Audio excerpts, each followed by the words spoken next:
Samedi 11 octobre 2025, le romancier Audoin Alamonier, auteur de la célèbre série policière humoristique mettant en scène le personnage Barthélemy Parpeau, était présent à la librairie Ombre Blanche. Il y présentait son nouveau roman, intitulé « D'autres terres que les nôtres », paru chez Privat. L'histoire d'une famille paysanne italienne dans la France de l'entre-deux-guerres, et particulièrement dans les terres du Sud-Ouest, avec en contrepoint le fascisme et la Seconde Guerre mondiale.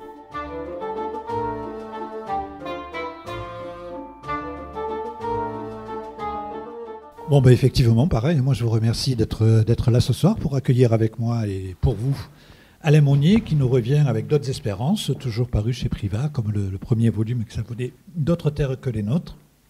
Et donc je remercie les éditions Privat, je remercie Alain évidemment. Et puis je remercie aussi, excusez-moi, juste un petit aparté pour les gens qui nous écoutent sur Radio ou qui nous écoutent un peu plus tard sur Spotify, sur Deezer ou sur d'autres plateformes, sur le site d'Ombre Blanche, et qui vont entendre cette interview puisqu'elles sont rediffusées. Alors, il n'y a pas de mystère, c'est la suite d'un roman que vous étiez venu présenter ici, qui s'appelait « D'autres terres que les nôtres » et qui, on va schématiser un peu à la hache, raconter l'immigration d'Italiens du Veneto, du nord-est de l'Italie, vers le Gers, le Tarn-et-Garonne, la Haute-Garonne. Une immigration qui avait été très, très, très structurée, qui avait été encouragée par l'État français, par la République française, pardon, parce qu'à ces époques-là, l'État français, ça voulait dire autre chose aussi. Et donc, on suit de nouveau la suite des aventures, entre guillemets, la suite de la destinée de la famille Ricci. Qui sont venus au grand complet de ce petit bled du Veneto. Oui, alors peut-être pour résumer vite fait le premier tome, donc, qui est le début de cette saga italienne. Donc c'est une famille, les Ricci, qui va quitter la Vénétie pour venir dans le sud-ouest. On est après la Première Guerre. En Italie, il y a un manque de terre flagrant. Et les promesses qui ont été faites aux paysans italiens pour aller se battre ne sont pas tenus. Et en face, donc dans le sud-ouest de la France, la paysannerie a été décimée pendant la Première Guerre et les terres commencent à se refermer. De ce fait, les propriétaires terriens s'organisent et vont en Vénétie et dans le Frioul, essentiellement, chercher des familles pour qu'elles reprennent les fermes en métayage ou autre, voilà, et relancer ces terres perdues. Donc le premier tome raconte cette famille qui va se décider, enfin voilà, donc là c'est tout le roman. C'est l'histoire comment on obtient des contrats. Ils arrivent, le voyage, ils arrivent donc dans le sud-ouest, et là c'est dans le Gers. Alors j'ai choisi le Gers parce que c'est un des 3 départements avec le Tarn-et-Garonne et le Haute-Garonne où il y a eu cette immigration la plus importante en nombre en tout cas. Voilà. Et ce premier roman, donc il y a l'arrivée avec les déceptions de l'arrivée, parce qu'on leur a peut-être décrit quelque chose d'un peu plus joli que ce qu'ils vont trouver, et dans le même temps, eux-mêmes ont sans doute dû fantasmer quelque chose de mieux, parce que c'était la France, un pays riche des droits de l'homme, etc. Et donc il y a ce temps de la déception.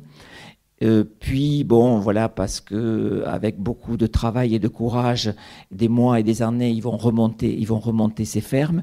On est dans cette période des années 20 à la Seconde Guerre où il y a la crise, donc les cours du blé qui chutent de 50% en 2 ans. Il y a des affrontements entre fascistes et antifascistes, même dans le sud-ouest, puisqu'il y a des antifascistes qui se sont réfugiés, qui ont fui le régime de Mussolini. Des affrontements, alors pas au sens bagarre, mais il y a les consulats, les sections fascistes qui mettent un peu la pression sur ces Italiens pour qu'ils gardent dans leur esprit la mère patrie. Et en face, il y a les antifascistes qui, à travers des journaux, à travers des coopératives qu'ils essaient de monter à droite et à gauche, essaient de leur dire « intégrez-vous en gros à la France ».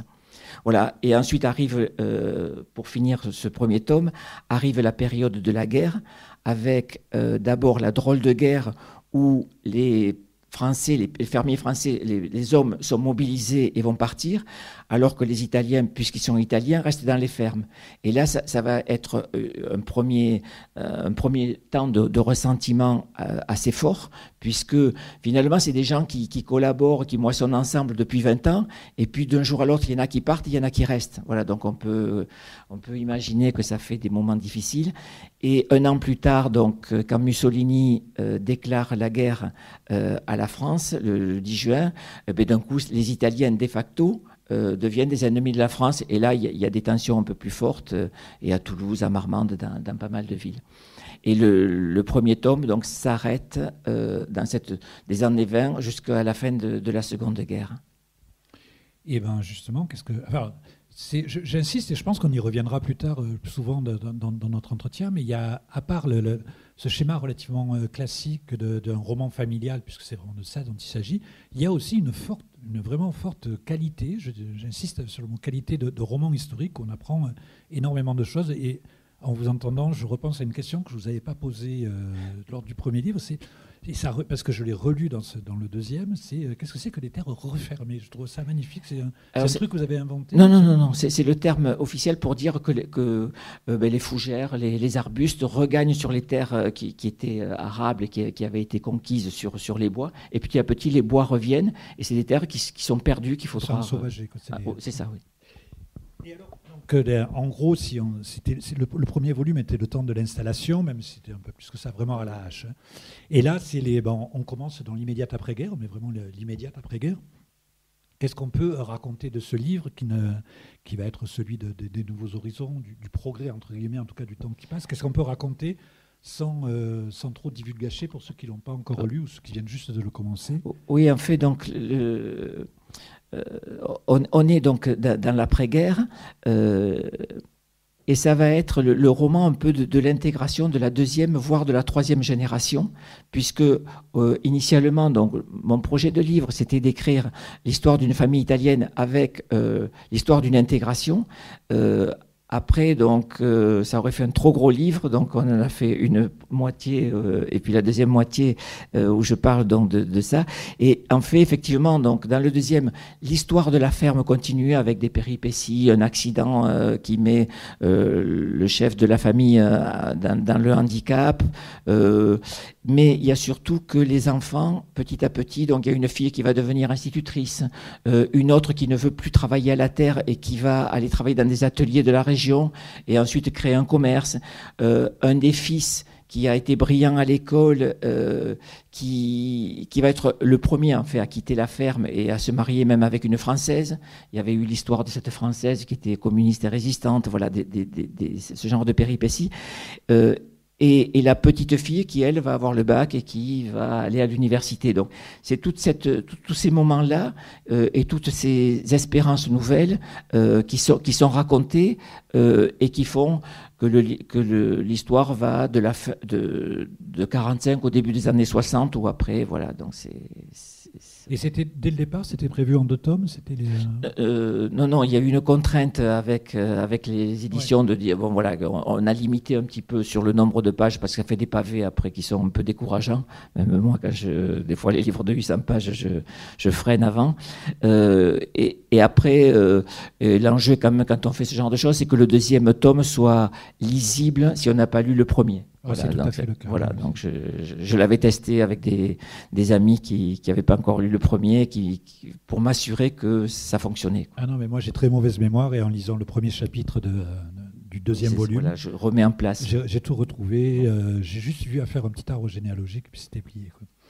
Et alors, d'où vous est venu, je sais que c'est une question que j'avais probablement déjà posée, mais d'où vous est venu, d'abord tout le monde n'était pas forcément là la première fois, ce goût de vous intéresser à ces immigrés italiens du Sud-Ouest? Un peu le hasard. D'abord, une lecture sur le fascisme italien, assez étonnante, parce que c'était un livre qui était fait à partir des journaux intimes des jeunes de l'époque de Mussolini et qui avait un enthousiasme par rapport à cette épopée fasciste assez étonnante. Donc il y a eu ça. Après, le hasard aussi de lecture, il y a eu des écrits d'une prof de l'université de Bordeaux et une de Toulouse sur le sud-ouest et les paysans italiens dans le sud-ouest. Voilà, et petit à petit, je me suis enfoncé dans le sujet, plus 2-3 amis très proches qui ont vécu, alors pas forcément dans les années 20, mais dans les années plutôt 50, cette même histoire, et qui m'ont donné ces détails, ces anecdotes qui font qu'à un moment donné, on fait un roman, quoi, et pas un exposé. Il y avait un autre des intervieweurs qui avait souligné le fait que ce qui vous avait peut-être intéressé, c'était qu'en fait, et je souscris complètement à ça, puisque c'est mon cas, ces personnages sont intéressants parce qu'on a tous oublié qu'ils étaient italiens. Ils sont tellement... moi, c'est après coup, je me suis dit, ah mais oui, c'est vrai, tiens, les Toschini, les Bellizzi, ils étaient italiens, et je ne savais pas de quand ils étaient là. Mais enfin, il y a eu 3 vagues donc, à la fin du 19e. La vague des années 20, donc, avec, toujours pour des questions économiques, donc ces paysans qui quittent la Vénétie, plus ensuite une couche d'opposants qui fuient le fascisme, et une 3e vague après-guerre, donc avec des accords en 1947 avec le gouvernement français. Et cette vague s'arrêtera à la fin des années 50, où l'immigration italienne est remplacée surtout par l'immigration portugaise. Et donc là, on est quand même plutôt dans le roman de l'assimilation. Oui, c'était vraiment le projet, quoi, de montrer l'intégration. Parce que, alors, ce qui m'a... Quand je me suis lancé, je ne me rendais pas compte du tout, mais à la fin du premier roman, donc il y a à peu près un an, d'habitude sur un livre, je fais 5-6 rencontres comme aujourd'hui ou 5-6 salons. Bon, voilà. Et là, j'ai fait, je crois, entre 50 et 60 rencontres avec des associations italiennes, enfin, de descendants italiens, mais il y en a partout. Enfin, je veux dire, dans tous les villages autour de Toulouse, à Marmande, à Mont-de-Marsan. Enfin, là, je parle du sud-ouest. Et donc, j'ai fait énormément de rencontres comme ça. Et je me suis rendu compte à quel point donc, cette immigration a été beaucoup plus importante en nombre que presque l'immigration espagnole, dont on parle beaucoup plus, qui est beaucoup plus présente dans les esprits, à Toulouse en tout cas, avec la retirada, parce qu'il y a ce côté entre guillemets romanesque, enfin, c'est pas, parce qu'il y a 450 000 Espagnols qui arrivent en l'espace de 2 mois, donc je veux dire, c'était quelque chose qui était très marquant. Et l'immigration italienne, qui est beaucoup plus importante finalement, est beaucoup plus discrète. Et même toutes ces associations, moi, vraiment, je n'en avais pas entendu parler, et j'ai découvert ça au fur et à mesure, quoi. Et donc, vous avez rencontré, j'imagine, beaucoup de descendants d'immigrés dans la région. Et comment il a été reçu, votre livre, toute modestie mise à part? Non, ça s'est plutôt très bien passé, mais en fait, souvent, la rencontre, c'est je parle la moitié du temps, et l'autre moitié, c'est des personnes qui racontent des choses de leur famille ou du vécu. Et je vous jure, enfin, je ne sais pas pour faire le malin, mais ils racontent des trucs plus forts que le roman, des fois. Enfin, des choses que... Et donc, ce sont ces arrivants-là ont traversé au niveau du travail et du courage des choses quand même très, très, très dures. L'autre jour à Muret, il y avait une dame qui me disait, ma grand-mère, la journée, elle travaillait à la ferme, et la nuit, elle allait aider son mari, qui était maçon, à monter les briques dans les étages. Donc, je veux dire, c'est une femme qui a dû travailler de 7h jusqu'à 10h ou 11h le soir toute sa vie. Enfin, bon, c'est des choses quand même qui aujourd'hui interrogent beaucoup. C'était principalement des immigrés du Nord, du Vénéto, ou vous avez eu accès à d'autres? Alors, sur la région, c'est vrai que c'est beaucoup la Vénétie et le Frioul. Je crois qu'il y a des Piémontais pas mal qui sont venus. Il y a une association de Piémontais à Montauban. Mais moi, c'était essentiellement sur la Vénétie, oui, vraiment.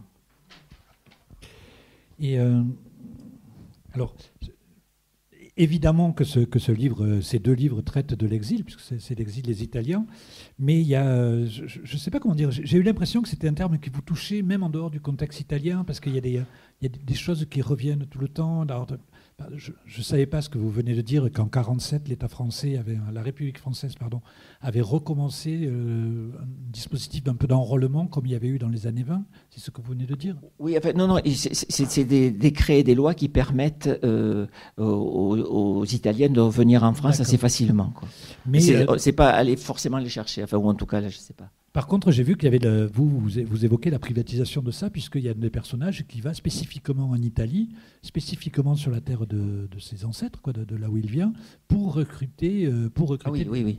Donc il y a une espèce de privatisation de ce truc. Il y a de toute façon dans l'immigration, il y a toujours souvent des réseaux, et il y a ceux qui sont installés là, qui forment finalement une filière pour d'autres Italiens qui vont venir. Et effectivement, dans le roman, il y a deux personnages qui créent une entreprise italienne qui va être un succès, comme il y en a eu des dizaines dans la région. Voilà, Culetto, Del Tedesco. Enfin bon, moi j'étais un petit peu à une époque dans le bâtiment, donc il y avait beaucoup de ces entreprises. Et donc il y a effectivement une filière où ils vont chercher du monde. Et c'est l'exil, l'immigration, c'est un thème qui vous est particulièrement sensible, parce que il y avait aussi. Il y a une paroisse qui est citée, c'est comme par hasard, c'est celle des frères scalabriniens qui sont. Oui, voilà, c'est la vocation de son. C'est ça, oui. Oui. Alors, c'est vrai que si vous me posez la question comme ça, je sais pas trop. Enfin, mais c'est vrai que ça revient dans pas mal de mes livres, et j'ai surtout le thème de dire.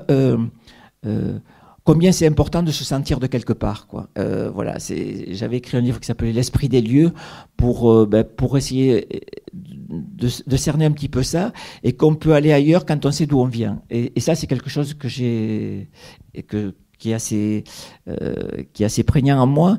Et du coup, c'est vrai que tous ces gens qui perdent leurs racines, enfin, ou momentanément, c'est quelque chose qui me fait un peu peur, quoi. D'autant que, je ne sais pas si vous allez être d'accord avec moi, le retour n'a pas l'air si simple que ça. Parce que alors déjà, moi je remarque une chose par rapport à ma génération, qui naît à peu près à la fin de votre livre, hein, par rapport à ma génération, aux immigrés portugais que vous avez cités, aux immigrés algériens, etc., où il y a une tradition du retour assez fréquent, ou voire le plus fréquent possible au pays. Pour les Italiens, je n'ai pas l'impression que ce soit le cas. Si, je crois. Enfin, alors, c'est assez mixte, c'est-à-dire que moi j'ai entendu des histoires de retour avec des choses qui tiennent par le courrier, des cousinages, etc. Et il y a aussi, dans le même temps, des histoires de gens qui sont retournés en Italie, qui ont été un peu mal reçus. On leur a dit oh, vous êtes les Français, c'est-à-dire les gens qui sont partis, qui nous ont abandonnés au moment où c'était difficile. Et donc j'ai entendu en tout cas les deux sons de cloche.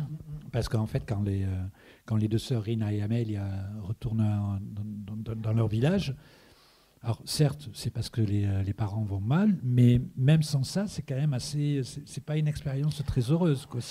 Oui, alors donc le roman est porté par deux femmes, enfin qui sont les deux héroïnes, donc Amelia qui est une jeune veuve et sa sœur Rina. Et quand ils ont immigré, les parents n'ont pas voulu venir. Il y a eu une forme d'opposition entre les parents et ceux qui sont partis. Et à la fin de la guerre, donc entre 43 et 45, il y a une sorte de guerre. Enfin, c'est une guerre civile qui a en Italie. Les Alliés occupent la moitié sud. Et il y a des affrontements entre les fascistes, les communistes, enfin voilà. Enfin, moi, il me semble que c'est 2 ans de guerre civile. Et du coup, l'Italie est sortie, je pense, beaucoup plus meurtrie même que la France. Enfin, pas dans l'âme, mais dans le côté matériel des choses. Et donc, les parents de mes deux héroïnes là se retrouvent en grande difficulté, et elles vont retourner en Italie pour les aider, quoi. Et donc, c'est le retour en Italie. Ouais.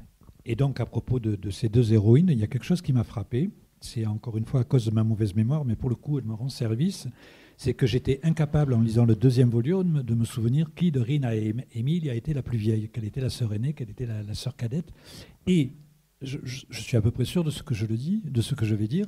Il me semble que vous ne le dites pas que vous ne l'expliquez pas dans tout le 2e volume. Et je me suis dit, c'est quand même bizarre ce schéma-là. Parce qu'elles sont, vous allez voir, c'est fabuleux.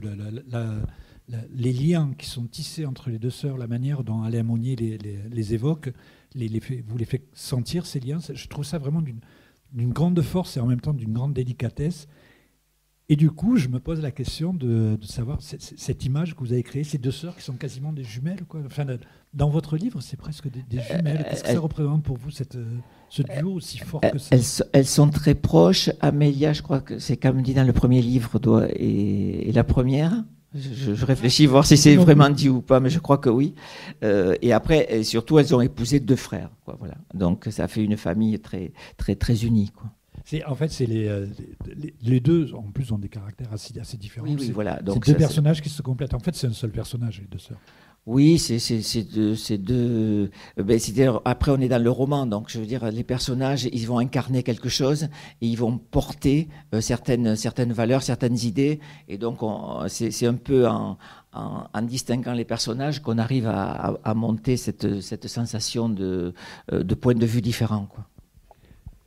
Et du coup, puisque vous n'êtes pas d'origine italienne, mais que tout ça vous a fasciné, j'ai l'impression que vous êtes devenu vraiment un fin connaisseur de la culture italienne. Parce que, moi, j'en ai un peu et j'ai repéré des trucs. Non, c'est trop ça. Moi, j'ai vu des trucs que tous les Français ne voient pas, quoi. Déjà, vous parlez naturellement, au détour de la conversation, de l'immigration interne en Italie, ce dont les Français n'ont pas forcément conséquence. L'exode vers les grandes villes et les grands centres industriels après la guerre, oui, du sud vers le nord. Oui. En fait, là, je pense il y a un film, je crois que c'est de Comencini, où on voit, je sais plus, je crois que c'est Manfredi, mais il est dans un train, il veut repartir chez lui, et puis chaque fois dans le train, il monte des Napolitains qui se mettent à chanter napolitain. Alors lui, il en peut plus, il redescend. Je sais plus je sais plus de quel film c'est. Je crois que c'est Nino Manfredi et c'est un film de Comencini, mais je suis plus trop sûr du titre. Et il y a aussi il y a aussi une phrase sur la cuisine. En Italie, on est parce qu'on est par rapport à la cuisine, quoi. C'est un truc comme ça que vous citez. Il y a aussi la différence entre le sud et le nord.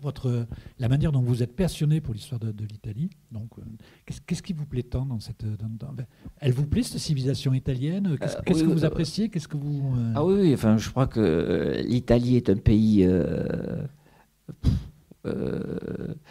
de culture, voilà. Donc je crois que c'est vraiment. Alors après, bon, on peut dire la cuisine, on peut dire l'histoire, on peut dire la musique, l'opéra, enfin bon, des tas de choses. Mais je crois que c'est un pays où je pense que c'est un pays de grande culture, où il y a eu des grandes cultures.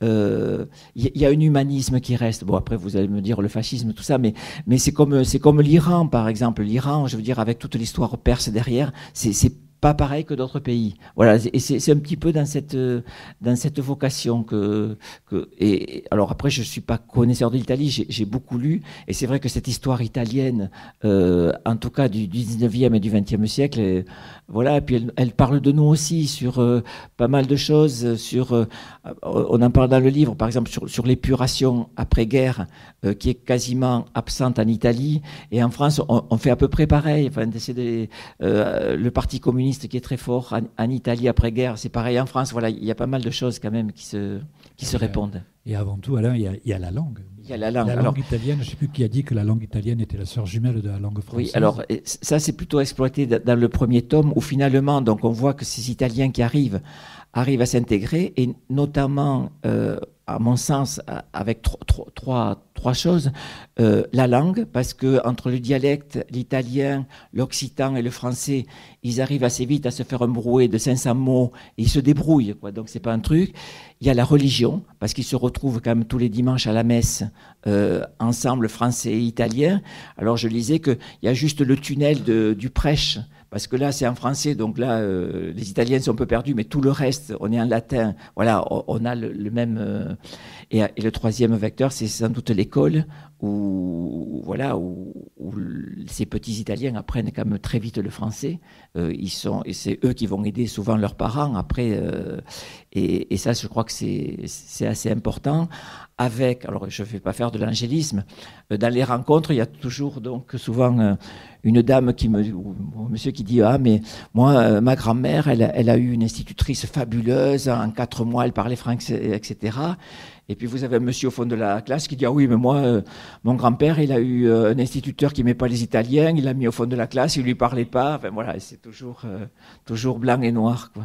D'ailleurs, c'est une des choses que j'ai remarqué dans le livre, c'est que dans le premier tome, on a affaire à une espèce sinon de racisme, mais de xénophobie vraiment au ras des pâquerettes parce que c'est juste des paysans qui supportent pas d'autres paysans. Et c'est pas, d'ailleurs, ce n'est pas général.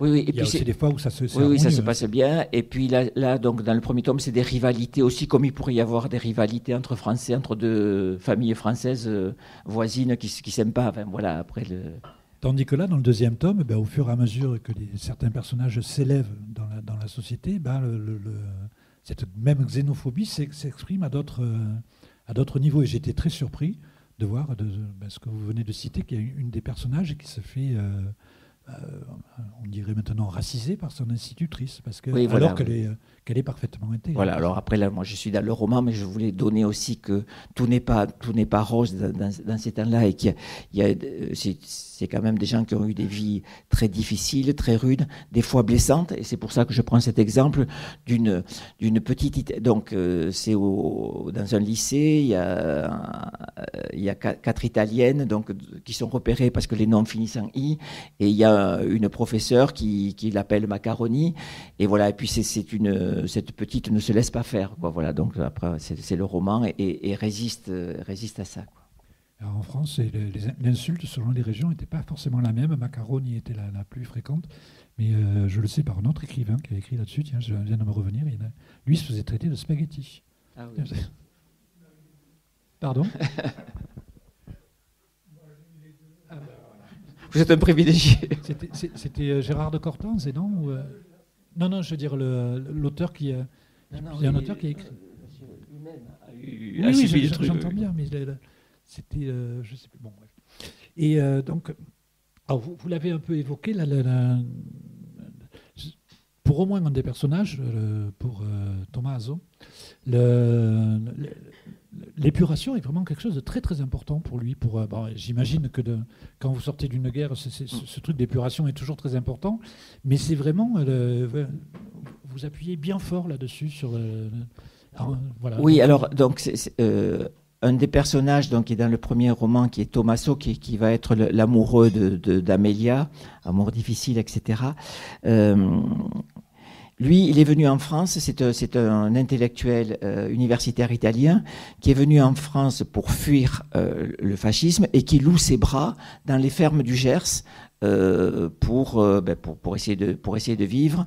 Et donc, sur le premier roman, voilà, il est dans cette mouvance-là. Ça me permet d'évoquer Silvio Trentin. Enfin, voilà, c'est un petit peu le côté local. Et ensuite, en 1943, quand les antifascistes retournent en Italie pour se battre, donc il va là-bas. Et lui, ce qui l'obsède après, à la fin de la guerre, c'est que l'Italie regarde ce qu'elle a fait en face et que voilà, qu'il y ait une forme d'épuration du fascisme. Or, il va se battre là-dessus, il va perdre largement parce que finalement, l'épuration en Italie, elle n'a pas lieu. Dès 1946, c'est-à-dire un an après, il y a une loi d'amnistie qui arrête tout.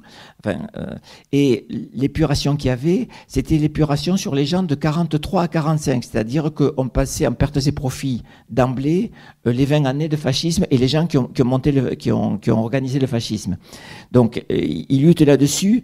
Il voudrait qu'il y ait des procès des grands criminels fascistes, comme en Allemagne, les Alliés ont imposé ces procès, et du coup, le peuple allemand a été mis face à face avec ses responsabilités, ce qui s'est passé. Donc, ça a été quand même quelque chose de très important.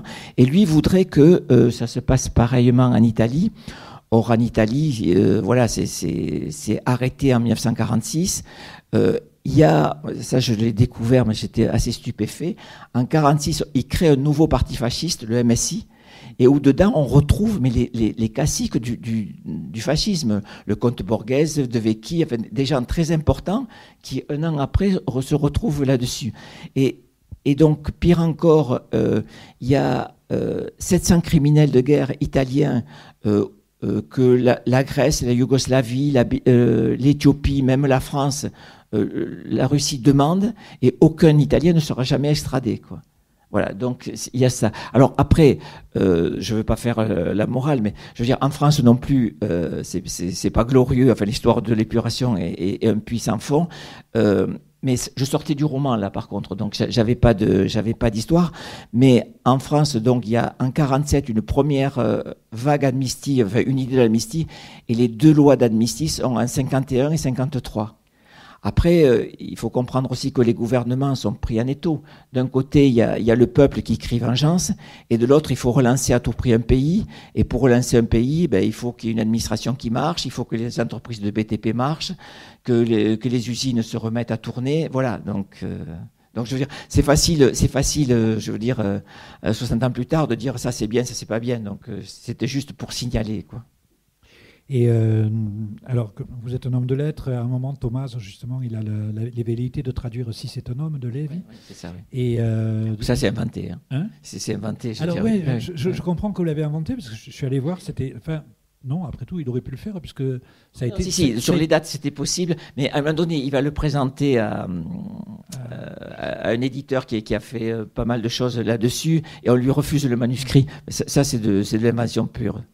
Mais en fait, il n'en reste pas moins que Si c'est un homme, ça va intéresser les Français relativement tard, je crois. Que oui, c'est très tard. Oui, c'est, je sais plus, c'est 61, je crois. Oui, j'allais dire milieu des années 60, j'allais dire. Ouais. Mais après, encore une fois, c'est pareil en Italie. Je suis allé vérifier. Le bouquin est passé inaperçu. Il avait été publié chez une toute petite maison. Et c'est quand il a publié La Trêve, donc là au milieu des années 60, que les gens se sont intéressés par La Trêve a eu du succès. Et c'est qui est renvoyé sur le premier livre, d'accord, je ne savais pas. Ouais. Bon, bref, ce que je voulais dire, est-ce qu'il y a un modèle au bouquin de Thomas, parce que vous en donnez une description assez avancée du livre de Thomas sur l'épuration. Et je me demandais s'il y avait un modèle, s'il y avait un personnage historique derrière, s'il y avait un livre. Non, mais par contre, les exemples qu'il cite de gens qui ont eu des choses, qui ont eu des activités très importantes pendant le fascisme, qui ensuite, pendant la période d'épuration, vont être marqués en disant, voilà, ils sont condamnés à quelque chose, et 6 mois après, ils sont absous, et ils font un procès, et ils récupèrent leur poste d'avant. Il y a en particulier ce qui correspond à la Caisse des dépôts et consignations, donc je prends cet exemple-là, et cet homme donc qui s'est enrichi visiblement grâce au fascisme, il est débouté, il refait un procès, il gagne, il retrouve sa fonction. Voilà, donc, et ça c'était pour illustrer à un moment donné que voilà, l'Italie, ils n'ont pas été très... mais bon, on pourra trouver des exemples pareils en français, c'est pas... On va pas parler de certains préfets en France ou pardon ? Je sais pas, mais en tout cas, bon, je veux dire, il y aurait aussi à dire. C'est pour ça que je tiens à préciser, quoi. Disons qu'on pourrait en parler. Effectivement, je ne sais pas si c'est, à proprement parler, je ne sais pas si c'est autant, plus ou moins, mais en tout cas, il y aurait des matières à discuter. Mais je ne suis pas du tout spécialiste. Sur des questions historiques et plus légères, puisque... Bon, bref, à un moment, il y avait un personnage qui est italien, qui reste en Italie, qui arrive en France comme assistant. Il est 3e assistant ou 2e assistant de Comencini. Et il vient en France pour faire des repérages. Il va sur les lieux de l'enfance, sur des lieux d'enfance de Comencini. La question que je me suis posée, je suis allé vérifier, comme tout le monde, ça, c'est vrai. Au XXIe siècle, de suite, je prends le téléphone. Comment ça, de Comencini dans le Lot, au lycée de je ne sais plus où, au lycée d'Agen, voilà. Comment ça, eh bien, c'est vrai. Oui, c'est vrai. Alors le truc, je me suis dit, mais comment vous l'avez appris? Vous avez l'impression que c'était le saint protecteur des écrivains qui me faisait... Non, c'est pas ça. C'est le contraire. C'est-à-dire qu'à un moment donné, j'ai besoin, là je repars sur la narration romanesque, j'ai besoin que mon personnage, un des personnages de cette famille Ricci, rencontre un certain Italien. Et...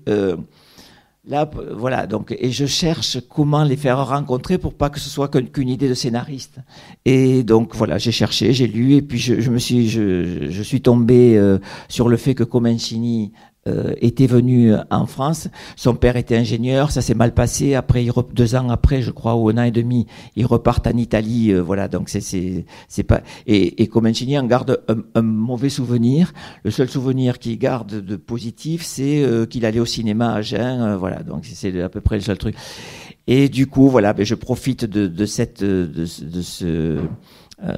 base en France pour dire que l'assistant de Comencini vient repérer pour faire un film qui ne se fera pas comme il y a des dizaines de films qu'on repère mais qui ne se font jamais à côté d'Agen, et c'est là qu'il va rencontrer la petite fille des Ricci et voilà qui va nouer quelque chose.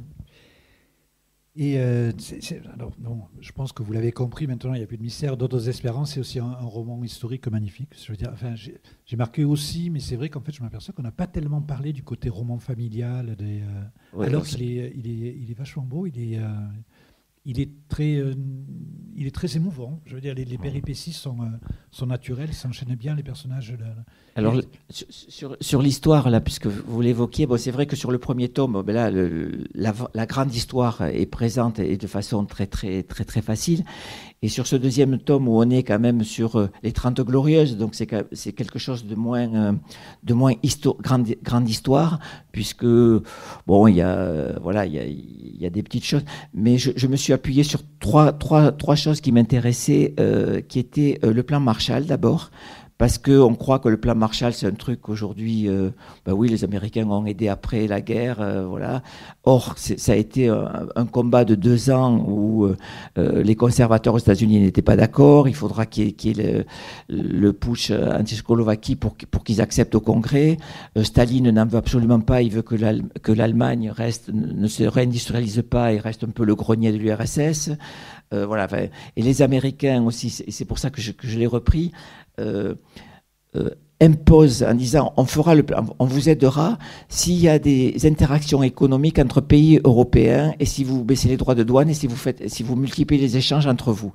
Et de fait, c'est les Américains qui créent l'Europe, puisque derrière ça, au début, les Anglais disent nous on a un grand empire, on s'en fout un peu du truc là. Les Français disent on va pas se faire du commerce avec les Allemands, il y a 5 ans encore ils nous ont occupés. Et les Américains tiennent bon, et donc il y a les premiers éléments, la CK, la CDEH, le Conseil de l'Europe qui se crée, et c'est assez rigolo parce que donc c'est vraiment, enfin c'est le sentiment que j'ai eu, c'est les États-Unis qui créent l'Europe, et aujourd'hui c'est Trump qui essaie de la dégommer comme il peut, quoi. Ça, c'était le premier sur le plan Marshall. Et donc, je l'ai introduit parce que le premier tracteur qui arrive dans la ferme des Ricci, c'est un tracteur du plan Marshall. Et le deuxième grand thème que j'essaie de prendre, c'est la sécurité sociale, parce que c'est quand même la grande réforme de l'après-guerre. Et là aussi, aujourd'hui, on dit la sécurité sociale, c'est normal, c'est naturel, mais ça a été un combat quand même assez énorme pour arriver à imposer ça, quoi, avec les décrets. Enfin, bon, là, je vais pas... Non, mais moi, je vous rejoins à 100%, autant, voilà, ça c'est un peu c'est le moment où, quand je lisais le livre, j'ai eu le même étonnement, le même épatement, j'allais dire, que quand j'ai appris que dans le premier, que le consulat de France payait les Vénitiens pour venir. Et là, je me suis dit, mais c'est vrai, la Sécu, ça s'est pas fait comme ça. Et oui, la complexité ouais. de voir et donc, ce qui avait d'intéressant, c'était que donc l'histoire de la Sécu, elle commence bien avant la guerre. Il y avait des sociétés d'entraide mutuelle, enfin, des assurances sociales, etc. Et puis après-guerre, du fait que les communistes sortent grandis de leur implication dans la résistance, dans le même temps où le patronat est un peu déconsidéré de sa collaboration avec l'ennemi. Ambroise Croizat et des hauts fonctionnaires arrivent à imposer la sécurité sociale. Là aussi, c'est un combat assez dur, puisque chacun défend un peu ses intérêts propres. Voilà, et c'est quand même, et je raconte comment en 8 mois, la CGT, les adhérents de la CGT, créé 138 caisses dans toute la France et les fonds fonctionnaient. Et donc j'essaie de raconter un peu ce qui s'est passé à Toulouse. J'ai pas trouvé beaucoup d'éléments, parce que c'est une période où les gens sont hyper actifs, mais il n'y a pas forcément d'archives là-dessus. Et les gens qui ont fait ça sont disparus. Donc j'ai trouvé quelques traces. Et par exemple, qu'ils allaient au marché de Cristal chercher des caisses d'orange pour ranger les dossiers. Ben voilà, ça c'est des trucs que je trouve très romanesques. J'en ai pas beaucoup dans le truc, mais c'était, voilà, c'est quand même émouvant de se dire, ils se sont battus avec ça, quoi.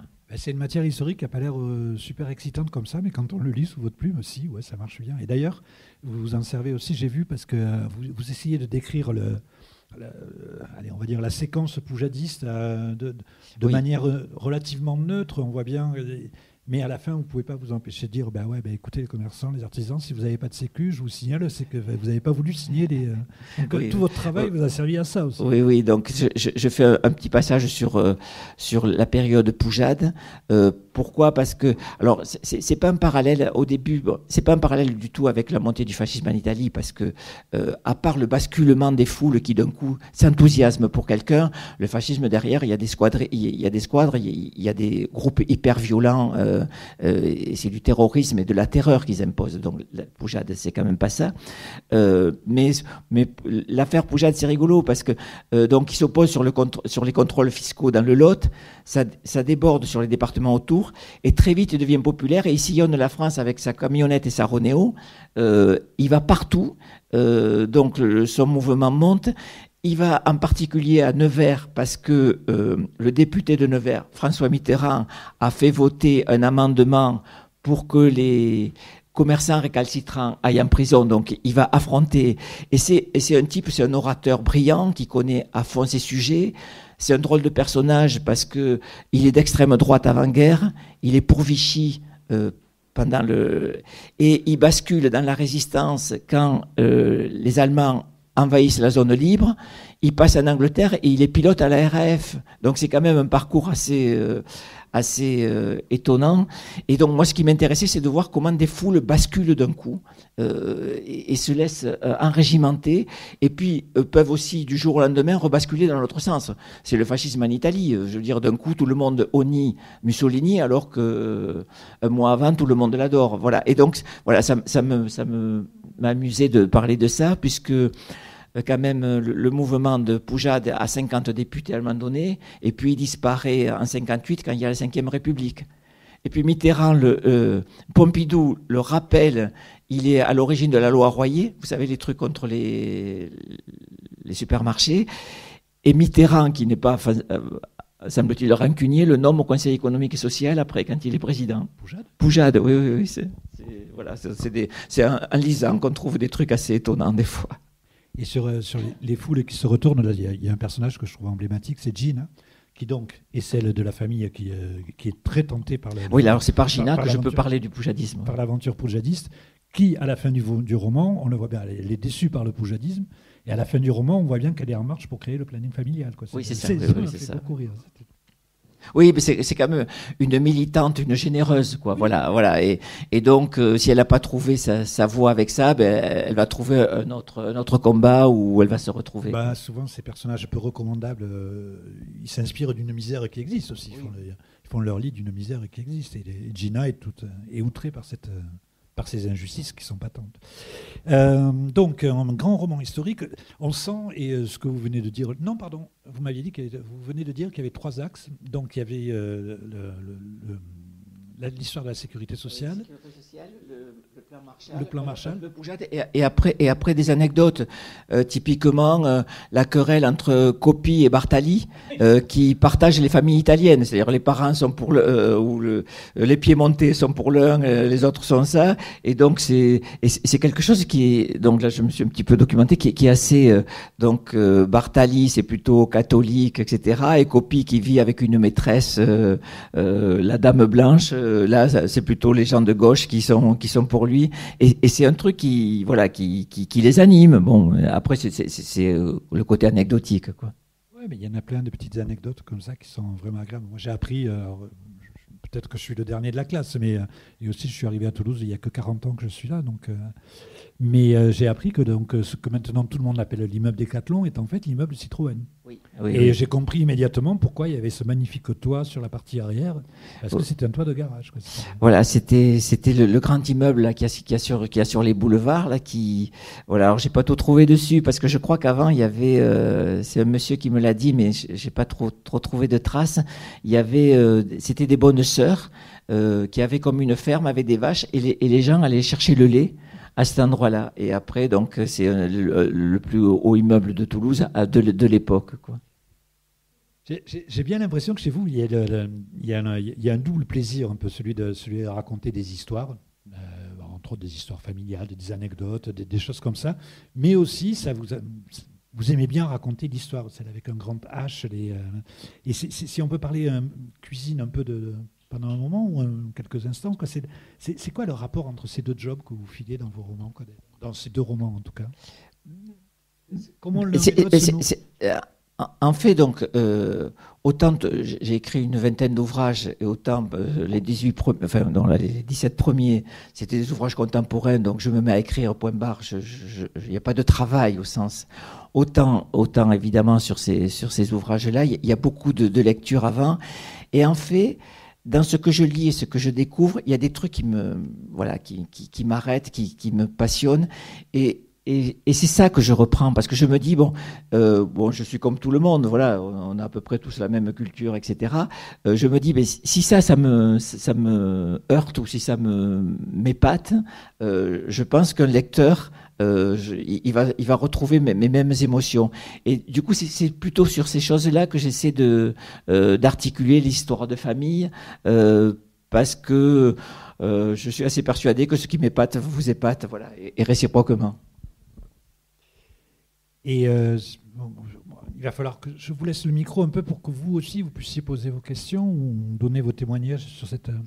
Mais quand même, si vous permettez, j'aimerais bien, parce qu'on parle d'un roman qui est facile à lire, qui est agréable, etc., où on a plein de choses, mais c'est aussi des fois un roman assez. Moi, j'ai vu des choses admirables, des phrases admirables. J'en ai noté 2 ou 3. Et je voudrais bien avoir. Vous les soumettre et me dire peut-être ce qu'il est. Vous dites d'un des personnages, un personnage complètement secondaire sur lequel on ne reviendra pas. Vous dites il est rêveur et obéissant du genre qui ne revient pas de la guerre. Oui. Donc parce qu'à un moment donné, il y a une évocation de la guerre d'Algérie, bien sûr, dans cette période. La famille Ricci, les enfants, bien que naturalisés français, sont trop âgés pour être mobilisés. Et la famille va être un peu impactée par la guerre d'Algérie de 2 façons. D'une part, parce que les rapatriés d'Algérie qui viennent vont acheter beaucoup de terres et vont rentrer en rivalité sur les terres avec cette famille. Et puis la petite fille qui est contre la guerre d'Algérie, presque pro-FLN, qui est dans cette ouvrage, j'ai un peu oublié du coup la. Je voulais savoir ce que ça vous la fin. Ah oui, voilà. Et donc où il y a. Que vous étiez allé chercher cette Non, phrase, et donc il y a un jeune homme d'une ferme voisine qui est appelé, qui est mobilisé. Donc, ce qui me permet un petit peu de raconter comment les trains sont arrêtés. Enfin, je veux dire, il y a quand même de l'opposition aux gens qui sont appelés en Algérie. Et donc, et ce personnage-là, il est plutôt rêveur, plutôt gentil, et c'est typiquement ce que je dis, le profil même de celui qui reviendra pas de la guerre, quoi. Voilà, moi, c'est un ressenti comme ça. Ben oui, parce que j'ai bien vérifié avant de vous les soumettre, c'est pas l'opinion d'un personnage, c'est le narrateur qui parle. Donc oui, là, probablement Alain Monnier. Voilà, c'est ça. Je pense que si j'étais parti à la guerre, je ne serais pas revenu, quoi. C'est ça. Parce que vous êtes rêveur. J'avais pas le mental suffisant pour m'en sortir. Et une autre qui était, enfin, en l'occurrence, il y a plusieurs phrases, il y en a 4, mais qui forment une belle unité. Et qui fait que le roman est peut-être pas forcément aussi. C'est pas tout drôle, hein, l'après-guerre. Hein. Oui. On ne pend pas les enfants, on ne pend pas les chiens. Il faut se détourner et se calfeutrer pour que l'histoire vous oublie, passe à côté sans vous voir. C'est ce que croit Mathéo. Il se trompe. Oui, alors là, on retombe dans le romanesque, puisque cette famille est partie d'Italie pour des raisons économiques, sauf que le petit élément qui les fait basculer et qui dit bon voilà, maintenant on part, c'est qu'il y a eu un assassinat dans le hameau où ils sont, et c'est ça qui est le vecteur qui vont partir. Et puis, ils n'en parlent pas de ça. Donc, c'est quelque chose qui est enfoui dans la famille. Et puis, là, je rentre dans le roman. Donc, dans le dernier quart du livre, cette famille va se retrouver confrontée à ce passé, vieux de 30 ans, et qui est le dernier quart du livre, et qui est un peu un élément de suspense dont on va pas, je ne vais pas trop parler pour ça, quoi. Je voulais savoir ce qui pouvez penser, enfin, parce que vous êtes très aimable dans votre livre. Vous n'êtes pas du tout assertif, vous êtes quelqu'un qui aimait montrer le pour, le contre, les nuances, les zones grises, mais les zones lumineuses aussi. Et là, donc, il y a un personnage qui pense qu'il faut, en gros, faut se planquer et que ça va s'arranger. Et d'une voix ferme, Alain Monnier, celui, le gentil, là, il nous dit d'un côté, non, il se trompe. Oui, et donc... Qu'est-ce qui fait dire à Alain Monnier qu'il se trompe? Là, c'est le romancier, parce que va arriver, donc, en fait, ce face-à-face assez improbable, et qui va obliger cette famille, en tout cas ce membre de cette famille, à rentrer dans l'action, chose qu'il ne voulait surtout pas faire. Et dernière chose, parce que on a bien senti que vous avez un grand goût pour la culture populaire, et étant vous-même un auteur populaire, franchement, dans ma bouche, c'est pas du tout un mot péjoratif, mais dans ce dernier tiers du livre, avec votre retenue habituelle, avec votre amabilité habituelle, il y a quand même quelque chose du mélodrame qui est en train de s'installer. Vous avez un peu ce goût-là du mélodrame Oui, alors après, c'est le roman aussi, voilà. Donc, je veux dire, s'il y a un roman, s'il y a juste, ils achètent le frigo et la machine à laver, bon, ça va pas être très, très romanesque. Donc, il y a ce nœud. Et il y a quand même, donc, derrière l'épilogue, je sais pas si vous voulez l'épilogue qui est... Comment ? Non, mais il y a des choses à dire sur l'épilogue sans dévoiler. L'épilogue, c'est juste pour dire que montrer que cette intégration a réussi. Et c'est un hommage à toutes ces associations que j'ai rencontrées là sur le premier tome. Sinon, je n'aurais pas pensé à faire ça. Et j'ai voulu, voilà, donc l'épilogue, c'est boucler un peu l'histoire de cette famille, cette intégration réussie, voilà, c'est tout ça que je tenais à raconter à la fin, parce que c'est quand même, au départ, c'est un roman de l'intégration et de l'intégration discrète et réussie, et voilà, c'était le projet initial, quoi. Ben, c'est un projet dont vous avez bien tenu les rênes et bien conduit. Je vous en remercie. Merci. Parce que, encore une fois, moi j'ai pris, comme la première fois, beaucoup de plaisir à lire un roman romanesque. J'irais même jusqu'à dire un peu mélodramatique de temps en temps. Et en même temps d'apprendre plein de choses, y compris sur mon quartier, sur ma rue. Merci. Je suis prêt à prêter le micro à qui veut bien, qui a envie de poser des questions ou nous dire des choses qui ont rapport avec cette période-là et ces événements-là. Le premier roman parle beaucoup d'intégration. C'est un problème actuel et il nous pose la question de la difficulté que les gens d'Afrique du Nord ont à s'intégrer en France. Je trouve que c'est très difficile pour eux puisqu'ils n'ont pas la même culture. On est très proche, vous l'avez dit, de la culture italienne, de par nos connaissances, notre culture générale. Donc, j'imagine, j'en connais, qui sont en difficulté parce que, déjà, ils sont différents de peau, et ils sont différents de religion, ils sont différents en tout. Donc, effectivement, ça nous interroge et ça nous demande comment peut-on faire pour avoir une intégration réussie comme celle de cette famille italienne. Moi, je trouve que c'est deux choses. Je suis un vieux monsieur maintenant. Je me souviens qu'à l'école, au moment de l'intégration, donc on était dans la cour de récréation et on disait les macaronis, il ne faut pas leur parler, c'est des faux jetons, sont des menteurs. Et ça, c'est une référence à la position, à l'attitude de l'Italie pendant la guerre. Les macaronis étaient, voilà. Oui, donc, et on était conditionnés pour cette sorte de rejet larvé. Voilà ce que je voulais dire.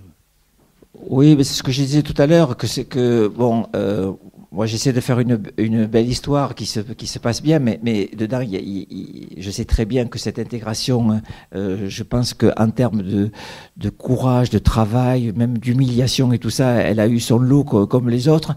Quant au début de la question, bon, c'est pas à moi qu'il faut la poser. Moi, je pose juste le constat qu'à travers la langue, la religion et l'école, ça a bien fonctionné. Voilà, après, ça me dépasse, quoi.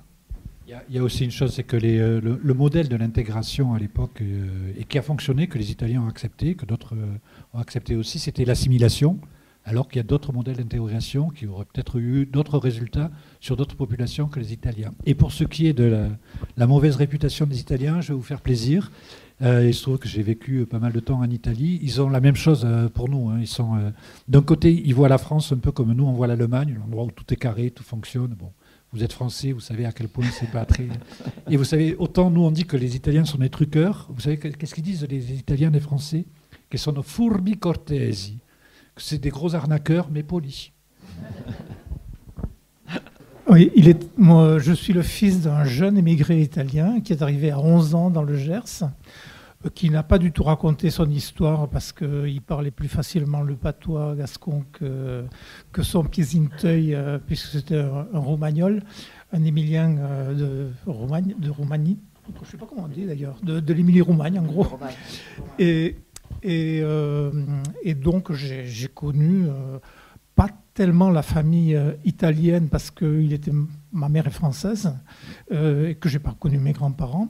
En revanche, j'ai connu beaucoup d'Italiens et je me demande comment vous avez pu planter des caractères italiens aussi précis que je retrouve, mais vraiment dans les familles que j'ai côtoyées, quoi.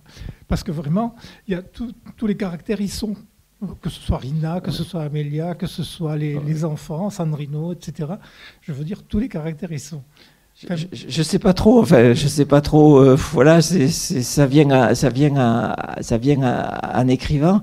Mais ce que vous me dites aussi, c'est que, je veux dire, dans les rencontres, quelque chose qui revient systématiquement, c'est que les premiers arrivants n'ont rien dit. Ils se sont battus pour que leurs enfants réussissent et ça se passe bien. Et c'est maintenant vraiment les troisièmes, c'est-à-dire les petits enfants, voire les arrières, qui s'intéressent vraiment. Et donc dans ces rencontres, c'est eux qui disent oui, mais on regrette, nos grands-parents nous ont rien dit, mais pourquoi ils sont venus, comment ça s'est passé quand ils sont arrivés, voilà. Et ça, c'est quelque chose qui revient vraiment très très souvent, quoi. Et bon, après, même sans être en immigration, on le dit tous par rapport aux grands-parents, on regrette toujours de ne pas avoir posé plus de questions. On arrive à un âge où on le regrette, mais bon, c'est comme ça. Au moment où on aurait dû poser les questions, on était peut-être pris dans d'autres activités de la vie, on ne s'est pas trop rendu compte. En tout cas, bravo, parce que j'ai trouvé le premier formidable. J'avais un petit peu peur en lisant le second, je l'ai trouvé aussi formidable que le premier. Oh, merci beaucoup, vous me rassurez. Voilà.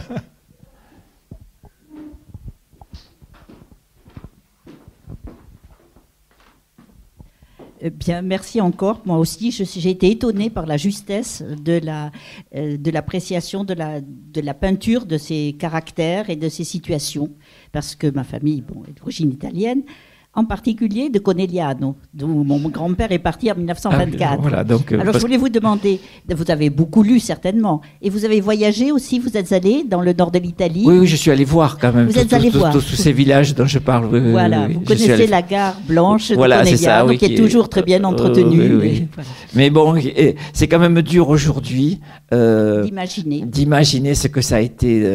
Voilà. Le récit, moi je l'ai eu par ma mère, qui avait 9 ans, quand elle est partie de la gare de Conegliano. Oui. Exactement.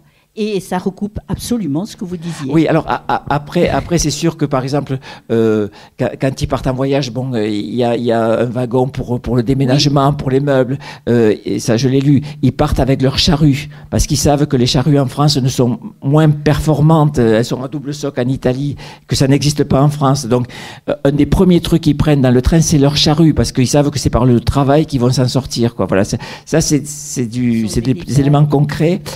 Après, Conegliano, par exemple, j'ai dû... sincèrement, bon, j'ai visité tout ça, mais j'avais du mal à me dire, mais comment c'est dans les années 20, quoi, voilà.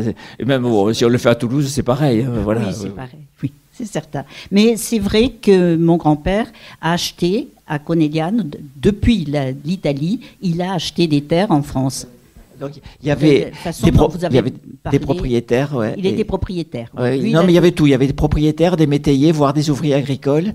Et ce qu'il y a, c'est que, enfin, je ne sais pas s'ils avaient des terres en Italie, mais dans le Gers, elles coûtaient 4 fois moins. Un hectare coûtait 4 fois moins cher qu'un hectare en Italie. Donc, c'est ce qui l'a poussé. Oui. Voilà, donc quelqu'un qui vendait 2 hectares en Italie pouvait en acheter 8 dans le Gers. C'est pareil. Ouais. Il a mené avec lui, d'ailleurs, une famille de métayers italiens. Il est parti avec une famille de 10 personnes, et lui et sa famille. Voilà. Oui, d'accord. Lui à Castanet-Tolosan, c'était pas dans le Gers. D'accord. Voilà. Bon, mais merci pour ce roman qui, en plus, est passionnant du point de vue romanesque. Parce que les personnages, on les aime, pour savoir ce qui leur arrive. Oui, bonjour. Bonjour. J'ai pas lu le roman, donc j'ai lu le précédent, mais pas celui-là, donc j'ai hâte de le lire.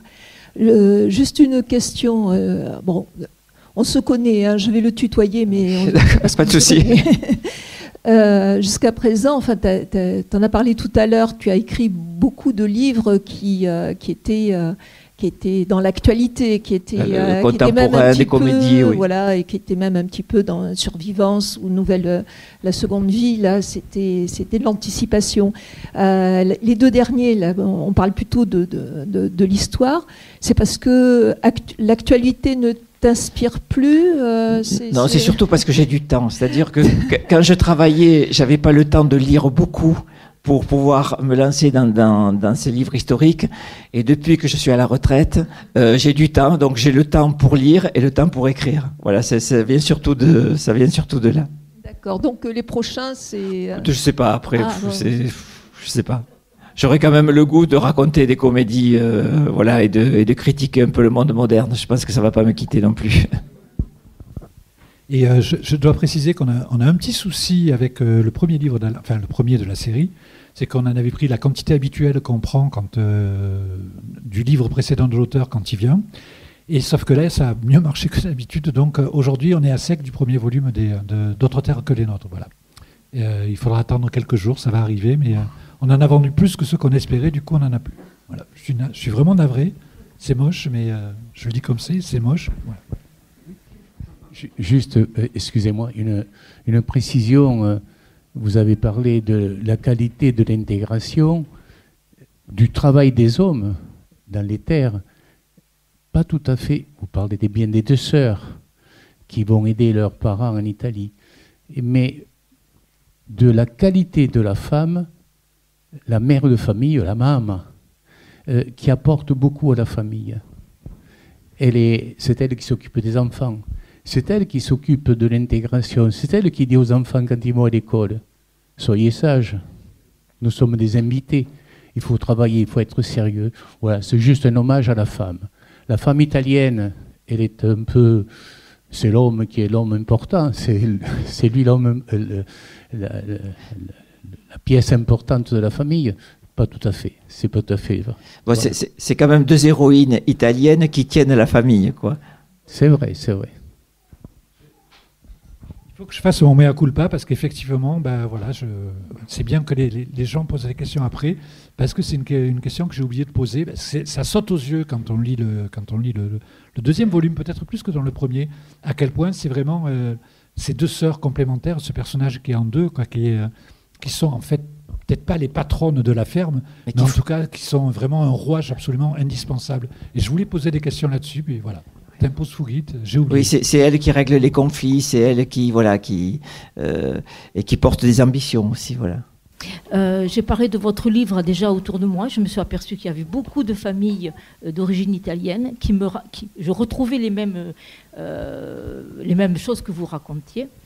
Et ils avaient à cœur de vraiment s'intégrer par les études, énormément. Ils avaient vraiment besoin vraiment d'apprendre, d'être les meilleurs pour pouvoir s'intégrer totalement. Et ça, c'est vraiment, à toutes les personnes avec qui j'ai parlé, c'était très important pour eux. Voilà. Et d'avoir lu votre livre, ça m'a permis de discuter avec des gens autour et de me rendre compte qu'il y en avait plein de gens qui avaient vécu cela. Voilà, qui étaient des petits-enfants, voilà, c'est ça. Et même des personnes qui ont aux alentours de 80 ans et qui ont vécu aussi, dont notamment une dame qui m'a beaucoup marquée parce qu'elle me disait qu'elle était arrivée en France, elle avait 9 ans, elle ne parlait pas un mot de français. En 1 an, elle a été passée à première de sa classe et elle a eu, à l'époque, il y avait un certificat pour entrer en 6e. Elle a été première de l'académie. Et puis elle a fait des études. Bon, vraiment, elle, il fallait s'intégrer. Voilà. Et je pense qu'il y avait les parents derrière aussi pour pour les aider. Oui. À faire cela. Et typiquement, là, je reprends un truc parce que c'était une phrase qui m'avait marqué. Donc, il y a une des filles qui va devenir, de la famille qui va devenir institutrice, et sa tante lui dit, toi, la petite italienne, tu vas apprendre le français au petit français. Et ça c'est très joli, et c'est quelque chose que j'ai lu. Hein, c'est pas, j'ai repris parce que c'était, une vraie phrase, quoi, d'une vraie famille. Merci pour le livre. J'ai lu le premier, pas le deuxième, donc. Je reviens sur les différentes, je ne sais pas si on dit assimilation ou intégration ou tout ce qu'on veut, de différentes périodes. On est quand même dans les 30 glorieuses. Moi, je me souviens, je suis fils d'émigrés, mon père maçon, alors c'était après, en 57, il est arrivé. Il pouvait changer de travail à tout moment. Chose qu'aujourd'hui, les jeunes venus d'ailleurs ne peuvent plus faire. Bien sûr. Ouais. Et cet outil d'intégration était aussi, le travail, était aussi très fort dans ce que j'ai lu du premier livre, parce qu'il y avait une reconnaissance entre pairs qui était au niveau du travail. Un paysan français reconnaissait dans un paysan italien la capacité de travailler la terre. Et ça, c'était un facteur d'intégration énorme. On pouvait confier sa fille à quelqu'un qui travaillait comme soi. On pouvait la marier. Vous voyez, oui, je comprends. On n'est pas aujourd'hui... Oui, ça, c'est fini. C'est laminé, ça, oui. C'est laminé. Oui. On rajoute après l'histoire qui fait que on n'a pas la même histoire, l'Italie, la France et puis le pays du Maghreb. Mais on n'est pas du tout dans les mêmes conditions pour ces jeunes, qui sont français pour la plupart, d'intégration possible. Voilà, c'est même au-delà de l'immigration. Et je voulais dire aussi sur l'histoire de revenir au pays, que vous avez abordé, que tu as abordé. C'est très fort pour les immigrés de revenir au pays, en tout cas moi j'ai vécu ça comme ça, en ayant réussi, en ayant quelque chose à porter de plus de quand on est parti. C'est-à-dire qu'on revient et on a gagné, on montre à ceux qui sont restés là que nous, on n'est pas partis pour rien. Et c'est important aussi pour les enfants. Oui, ça, c'est un volet là que j'avais pas intégré, ouais. Merci. Juste une précision sur ce que vient de dire ce monsieur. Hein. Je n'ai pas envie de m'opposer, mais on peut épouser un Italien parce qu'il est paysan et qu'il travaille aussi bien que nous. C'est pas vrai. Hein. Mon grand-père, il a vraiment chassé mon père. Ils sont obligés, ils sont partis se marier à Lourdes en cachette parce que... Non, mais d'une façon, c'est comme pour l'école tout à l'heure, il n'y a pas une vérité, quoi. Et chaque vérité a son contre-exemple. Et là, je vous assure que... Et en plus, moi, j'ai connu, alors beaucoup plus tard, c'est-à-dire dans les années 60, j'ai connu quand même la rumeur comme quoi les Italiens volaient des poules, quoi. Enfin, c'était pas fréquent, mais de temps en temps, les Italiens ils faisaient des choses comme ça, quoi. Donc, intégrer, oui, on va dire oui, mais il faut oublier certaines choses. Mais tu crois que toutes les histoires cohabitent et différentes cohabitent? Enfin, c'est ce que j'ai appris en tout cas. En même temps, les Italiens sont capables d'oublier beaucoup de choses, et ils le prouvent justement en Italie avec leur façon de régler le problème entre eux et... Enfin, excusez-moi, hein, parce que moi je viens du Nord, donc ils sont tous fascistes là-bas. Entre les fascistes et les communistes, c'est pas réglé, hein, ils ne se supportent pas, mais ils oublient qu'ils ne se supportent pas. Voilà. Dans mon propre village, la fois où donc j'étais jeune, c'était les années 70, le fils du maçon portugais, pas italien pour le coup, avait prétendu courtiser la fille du boucher. Ça s'était très très mal passé. Vraiment, ça s'était pas bien passé. Et puis aussi, certes, je pense qu'il y a, et ça nous honore, ça honore pas forcément ni les Français ou les Italiens, mais ça honore le genre humain. Il y avait une reconnaissance entre pairs, entre les Français, les agriculteurs italiens et les agriculteurs français, parce qu'il y avait je suis pas sûr qu'il y a eu la même fraternité, le sentiment de parité entre les ouvriers dans les usines ou dans le BTP par rapport aux travailleurs du Maghreb. Voilà, il y a quand même des différences qui ont persisté, quoi. Alors que tout le monde sait très bien que ces gens-là travaillaient aussi bien que les ouvriers français ou italiens. Bon, il nous reste quelques livres. Oui, pardon. Oui, non. Je dire merci, je croyais que... Oui, bah, là, c'est la première chose. C'est merci beaucoup. Merci.